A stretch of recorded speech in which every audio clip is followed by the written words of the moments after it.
G'day ladies and gents, and welcome to the cold waters of the Greenland Sea with Mags. Once again on the USS Grayling, and once again on the hunt. So at the end of the last episode I did mention that we were planning on heading back to Holy Lock to resupply once again. That has not happened. We received a priority mission that we can't afford to miss. We've been directed immediately to the Greenland Sea. Intel suggests that a Charlie-class nuclear-powered cruise missile submarine along with a group of attack submarine escorts are currently heading for the North Atlantic. We're to intercept and sink these boats before they can break free.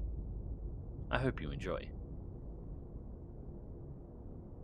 Only 984 max depth, 133 decibels. Not surprising that we detected it. A lot of other systems on board that are interesting. And we have this Echo 2 as well. 145, it's even louder. And shallower on its depth. It's an interesting pair. I'm surprised we're only detecting 2. I'm not seeing any serious escorts here. I was expecting at least Victor 3s.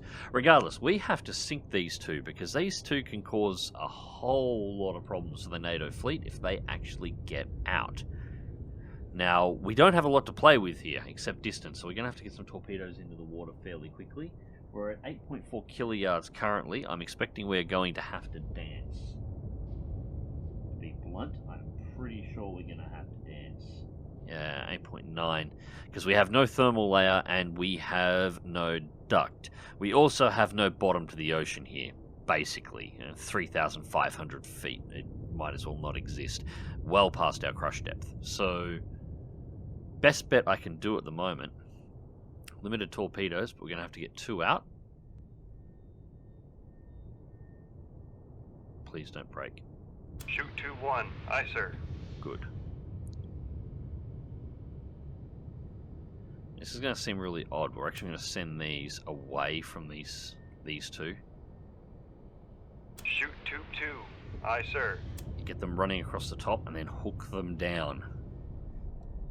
Alright, so for the moment, it is just a matter of hooking these torpedoes around so we don't get fired on. Although the biggest concern I've got at the moment is we have not detected these escorts. This is 2 very vulnerable missile subs here, with no escorts. If there are no escorts here, this is going to be a really odd mission. I'm suspecting it is more likely at the moment that we haven't detected them. I think there might be at least one, potentially 2 other subs floating around in the area that we just haven't come across yet. Anyways, regardless, for the moment, we are going to get these 2 torps out forward and then hook them back around. We should be clear of counter shots. They do seem to be working. They're sailing in tandem. I mean, look at this. This is actually really nice. I'm going to see them both. What's the depth difference? Alright, so Charlie 1 is shallow. Yeah, there it is. Look at that. It's running in tandem. That's actually really cool.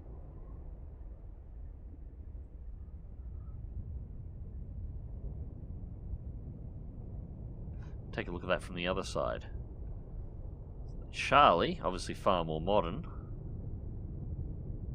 And there is the Echo.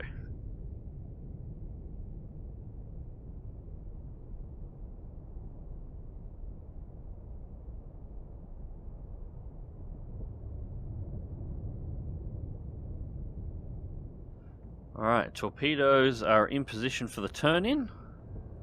And these 2 seem to have no idea what's about to happen to them.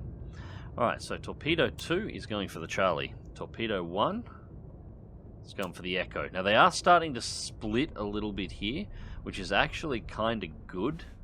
At the ranges they're at on one another, though, it's entirely likely what could happen here is our torpedoes could find these 2. And as they go to evade one of the torpedoes, they'll actually fling it off and into the other sub. They're so close together, they're both going to be within the detection cones of the other one's torpedo. This is going to be chaotic. I still haven't heard anything yet either. We're doing 10 knots. The Charlie, at the very least. The Echo's a bit older. The Echo not hearing anything does not surprise me. The Charlie, I would have expected a reaction by now.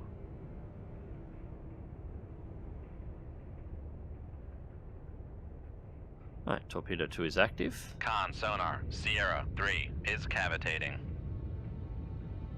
Sierra 3 is cavitating?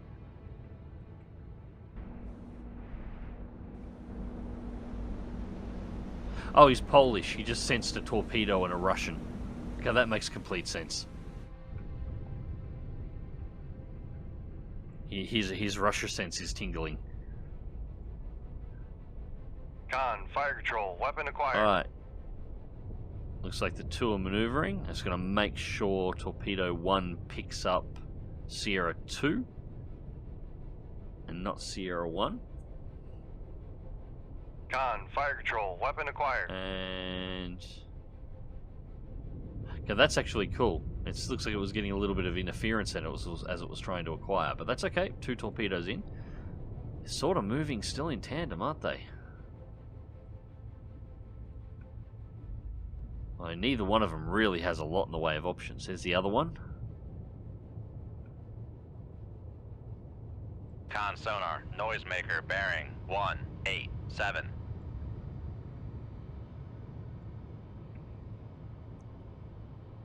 Torpedoes are tracking through the countermeasures. Torpedo 1 is acquiring the Charlie. We are going to have to get Torpedo 1 onto Sierra 2.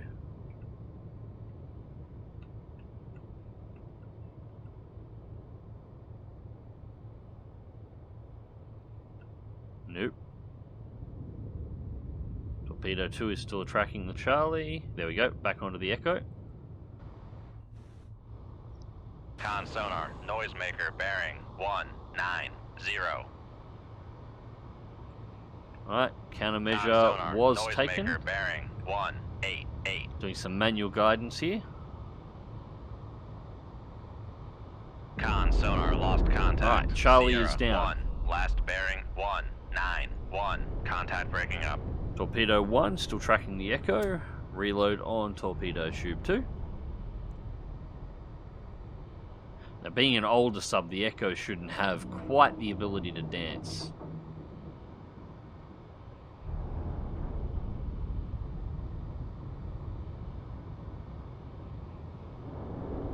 Yeah, I think you're done.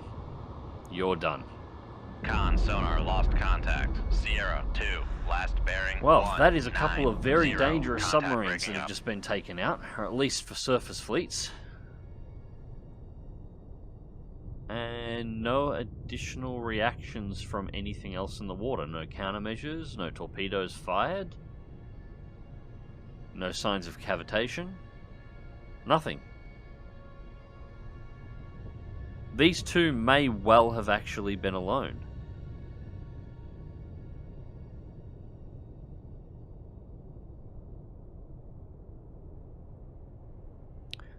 This is unusual.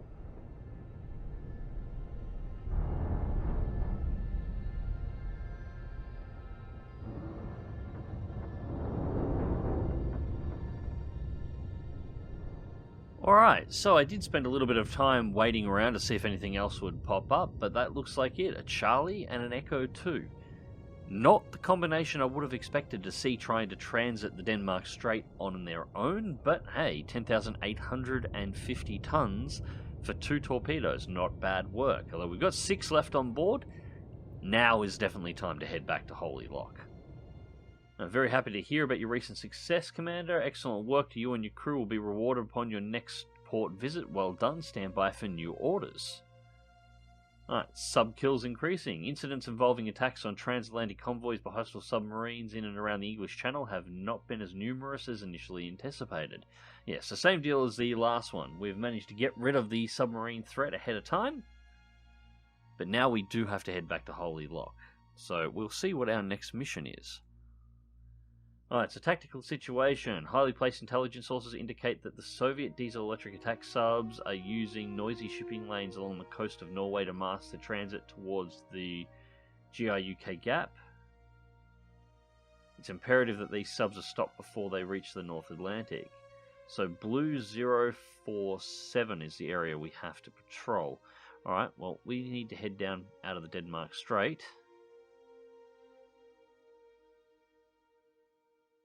And head back to Holy Lock first. Alright, Commander Hugh Jas, USS Growling, SSN 646, days at war 19, missions accomplished 7.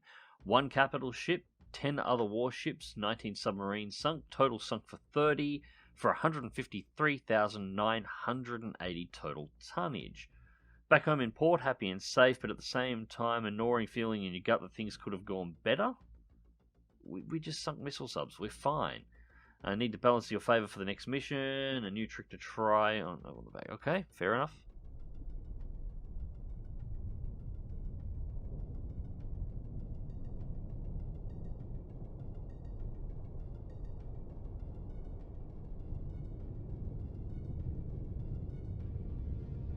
Alright, ladies and gentlemen, so we got back to Holy Lock. We managed to reload all of our torpedoes, so that was all fine. Took us 10 hours in port, and then we rushed back to get to our patrol zone.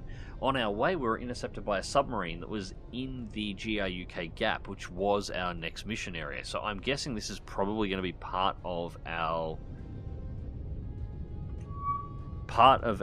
mission targets. Unfortunately, we were caught at 20 knots, so I've just had to yank on the brake, go to silent running, and do an immediate depth change. Nothing has fired us at this point, but we don't have anything on contacts at any contacts at this point. We do know there are absolutely submarines in this area, but that's all we know. I have no idea where they are. I have no idea what direction to look for them in. We've got nothing. So, conditions. We have no thermal layer. We have no duct. It is 81 decibels currently in the water. And we do have essentially no bottom, so that's fine. Plenty of room to maneuver. And we probably should have been heard. Although, having said that, Come right to these are diesel electrics. They're likely older boats, 50s boats. They tend to be fairly common. Unless they're kilos. If they're kilos, we're in the shit. They definitely know we're here. And that was an active ping. Con sonar, new contact bearing 338. Designated. Come Hold right straight. to 029 Helm I. We have an active ping. What have we got?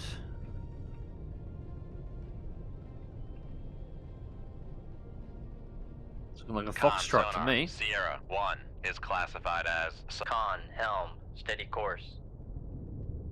No further details. A little bit deeper than us.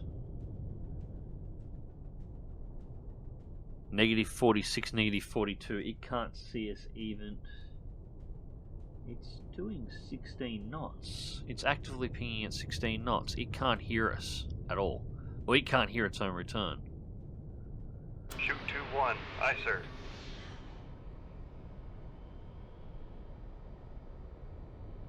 It's reading 39 kiloyards. I don't think that is likely at all. Even close.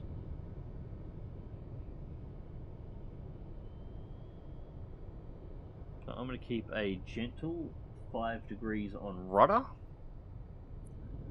And keep turning through.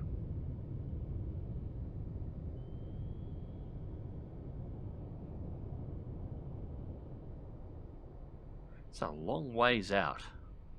It's a good thing it started pinging. We would not have picked up a Foxtrot at this kind of range unless it did something to make it known. If it was sitting at 5 knots, it would have been invisible. We never would have found it. Con sonar, new contact bearing 334. Designated Sierra 2. Alright, not sure what happened with Sierra 1 here. It just sort of blinked out, although it was pretty secure in this location. We did get a full solution for a split second before it vanished. Sierra 2 has just popped up.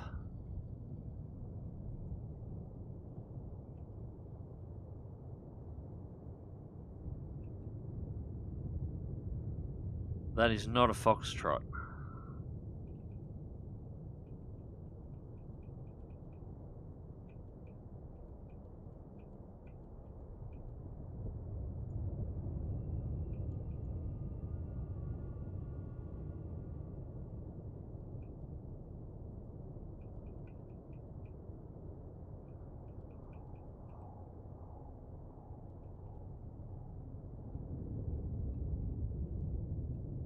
Yeah, okay. Sierra 2 is just a Con trawler. sonar, We don't have to concern Sierra ourselves 2 with that one. is classified as merchant.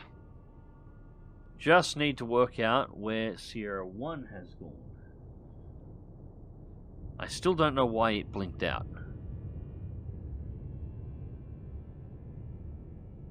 Con sonar, Sierra 2 is classified as merchant. Con sonar regained contact on Sierra 1, bearing 327. Alright. We just regained contact on Sierra 1. It's given us a false location. I have a funny feeling Sierra 1 is staying very, very, very close to this trawler. Which would make sense, because that's what the mission briefing said that they were doing. Basically, it's the turn from down periscope again. Yeah, wearing the ships as a hat. Yeah, that seems possible. Alright.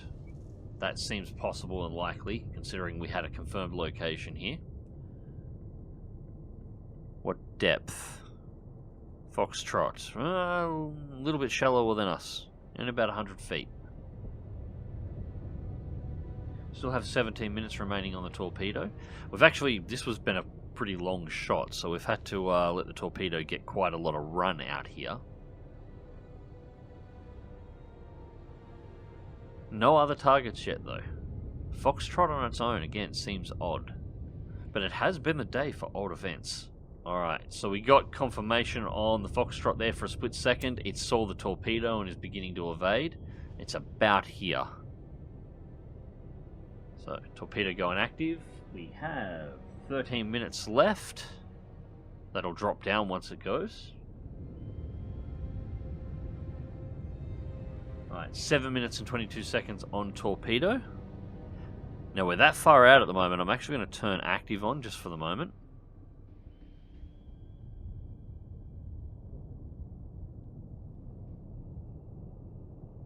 Yeah, Foxtrot is running. Its position's out, but it is actually here. It should be damn close to our cone. 67% on solution.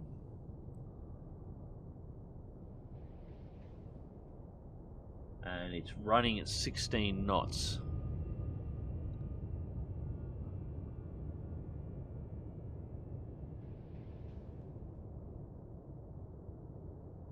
There it is.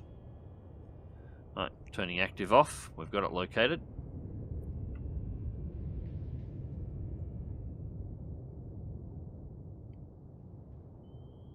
Again, this pops up every time. DotMod changes how active sonar works, at least on torpedoes, and I still haven't quite worked out the mechanics for it yet. What I have noticed, however, is when active sonar is on, it is more likely that the torpedo will actually lose contact with the submarine when the target changes aspect. So when the target is making a turn like this, the torpedo seems to be searching. I guess the best way to describe it, it almost feels like the torpedo is either using passive or active, but not both at the same time.